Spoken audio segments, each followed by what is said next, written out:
Nobody warns you about the Tuesday afternoons.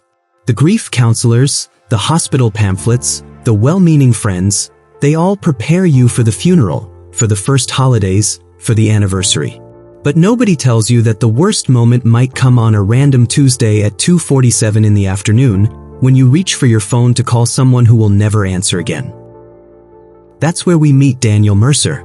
He is 51 years old, a soft-spoken man from Columbus, Ohio, with silver-streaked brown hair and tired eyes that still carry a quiet warmth behind them. He worked as a high school history teacher for 23 years. He coached the debate team.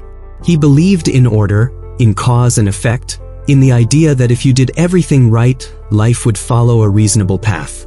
Then his wife, Carol, died of a brain aneurysm on an ordinary Wednesday morning in March, and Daniel's belief in order died with her. The brochure they gave him at the hospital was titled, "Understanding Your Grief Journey." It had soft watercolor graphics of a sunset and a list of 5 stages. Daniel read it twice in the hospital parking lot, then folded it and put it in his glove compartment, where it stayed, untouched, for 6 months. He thought if he understood the stages, he could pass through them like a school exam. He would grieve properly, heal on schedule, and return to his life. That was the first thing nobody told him, that grief does not run on a schedule. It does not follow a map. And anyone who gives you a numbered list of stages has never had the phone ring at 6 a.m. and heard the kind of silence that changes everything. In the first weeks, Daniel was surrounded by people. His sister, Linda, stayed at the house. His students sent cards. His neighbors brought casseroles, 17 of them in 2 weeks, he counted. He smiled, he thanked people. He said the things you are supposed to say. She is in a better place. We had a wonderful life together. I'm going to be okay. He said those words so many times that he almost believed them. And when the casseroles stopped and Linda went back to Denver and the house went silent, Daniel realized that all that time he had been performing grief for other people. He had been managing their discomfort instead of sitting inside his own. That silence is the second thing nobody tells you. After the rituals are over, after the condolence cards stop coming, after the world goes back to its business, that is when the real weight arrives. It does not crash over you like a wave. It settles into the room like cold air seeping under a door. It lives in the empty chair at the dinner table, in the cabinet where Carol kept her tea, in the sound of the furnace clicking on at night.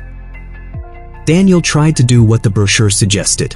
He joined a grief support group at a community center on Thursday evenings.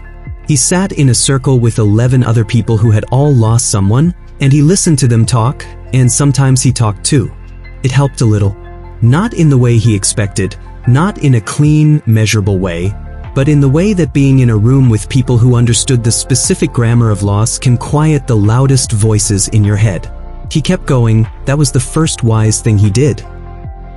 But therapy sessions and support groups cannot catch you at 2:47 on a Tuesday afternoon. They cannot stop you from pulling into your driveway after a long day at school, sitting in the car for 40 minutes because the house is there, waiting, and you are not ready for what it contains. Daniel sat in that driveway more times than he could count. Sometimes he listened to the radio. Sometimes he just stared at the front door until the porch light came on automatically in the dark, like it was trying to remind him that the world was still there. The third thing nobody tells you is that grief does not move in a straight line. The brochure implies forward motion. You pass through denial, then anger, then bargaining, then depression, then acceptance. What it does not mention is that you can experience all of those in a single hour. That you can feel perfectly fine on a Friday morning and then completely shattered by Friday afternoon. That healing is not a staircase. It is something closer to the ocean tide. It pulls back and you see the sand, and then it returns, and you cannot always predict when it will be high. 7 months after Carol died, Daniel had what he later called his first honest conversation about grief. It happened not in a support group, not with a counselor, but at a gas station on Route 40, with an older man named Henry who was filling his truck at the next pump. Henry had seen Daniel staring at his own phone, looking at a photo of Carol, and he simply said, "Hard day." And Daniel, who had told 17 neighbors he was doing okay, looked at this complete stranger and said, "I don't know how to do this." Henry was quiet for a moment. Then he said, "Nobody does. But you figure it out slowly, day by day, and some days just hour by hour." That one exchange did more for Daniel than 6 weeks of reading about grief recovery frameworks. Not because Henry had special wisdom, but because he gave Daniel permission to say the true thing, to stop performing recovery and start actually being inside it.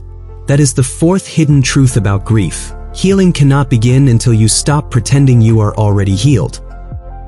The months that followed were not dramatic. There was no single moment when the grief lifted. But slowly, quietly, things shifted. Daniel started cooking again, real meals, not just cereal or drive-through sandwiches. He started walking in the evenings, the same route he and Carol used to walk together, and instead of avoiding it, he began to find a strange comfort in retracing those steps. He let himself cry in those moments, and he noticed that crying in a deliberate space felt different from crying unexpectedly in a grocery store. It felt less like breaking and more like tending to something important. His grief counselor, a calm woman named Dr. Patricia Osei, told him something in their 8th session that rearranged his thinking. She said, "Grief is not a wound that heals and disappears. It is more like a scar. It becomes part of you. The goal is not to erase it, but to carry it with some grace." Daniel wrote that down and kept the paper in his wallet. Not because he had arrived at grace, he hadn't, but because having that sentence nearby reminded him that the destination was realistic. It was something a human being could actually reach.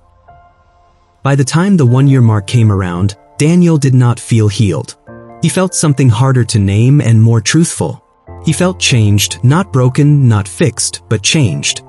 He had become someone who understood the value of a quiet afternoon, who did not waste time on small arguments, who looked at his students differently, with more patience, more presence, because he understood now that behind every ordinary face is a life that contains enormous invisible weight.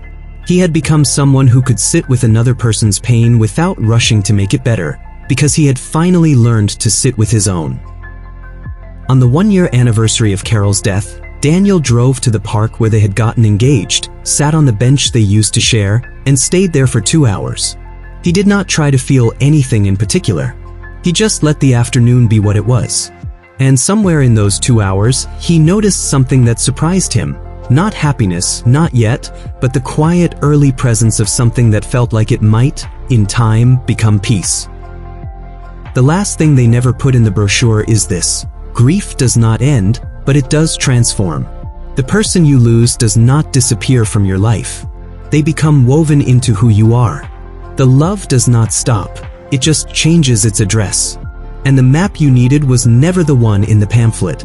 The map was always inside you, written in the language of your specific loss, your specific love, your specific resilience. You find it not by following someone else's stages, but by walking forward one honest step at a time, even when the steps are small, even when the day is just a Tuesday afternoon, even when nobody is watching. Daniel is still teaching. He still drives home on Route 40. He still sits in the driveway some evenings before going inside. But he goes in. Every time he goes in. And that, more than any brochure ever told him, is what recovery actually looks like.